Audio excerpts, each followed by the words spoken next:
ಕುಟುಂಬ ರಾಜಕಾರಣದ ಬಗ್ಗೆ ಮಾತನಾಡ್ತಕ್ಕಂಥ ನೈತಿಕತೆ ಸಂಪೂರ್ಣವಾಗಿ ಕಳ್ಕೊಂಡಿರ್ತಕ್ಕಂಥ ವ್ಯಕ್ತಿ ನನ್ನ ಅಭಿಪ್ರಾಯದಲ್ಲಿ. ಯಾವ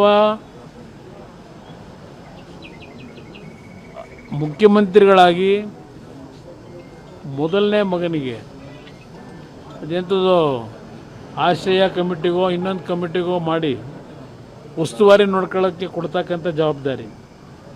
ನಾನು 2 ಬಾರಿ ರಾಜ್ಯದ ಮುಖ್ಯಮಂತ್ರಿ ಇದ್ದೆ.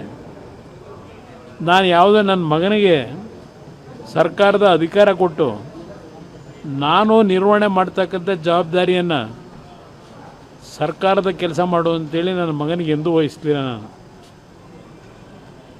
ಮೊದಲನೇ ಮಗ ಅಕಾಲಿಕವಾಗಿ ಮರಣ ಹೊಂದಿದ ನಂತರ 2ನೇ ಮಗನ ಮತ್ತೆ ರಾಜಕಾರಣಕ್ಕೆ ತರ್ತಕ್ಕಂಥ ನಿರ್ಧಾರ ಯಾರು ಮಾಡಿದರು?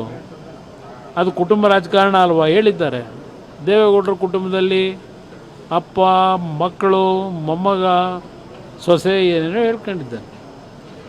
ನೀವು ಮಾಡಿರೋದೇನು? ಹೋಗಲಿ, ನಿಮ್ಮ ಇಬ್ಬರು ಮಕ್ಕಳನ್ನ ತಂದ್ರಲ್ಲ ರಾಜಕೀಯಕ್ಕೆ, ಜನಗಳ ಸೇವೆ ಮಾಡೋಕ್ಕೆ ತಂದಿದ್ರೋ ಇಲ್ಲ ವಸೂಲಿಗೆ ತಂದಿರೋ ಇಟ್ಕೊಂಡಿದ್ರು?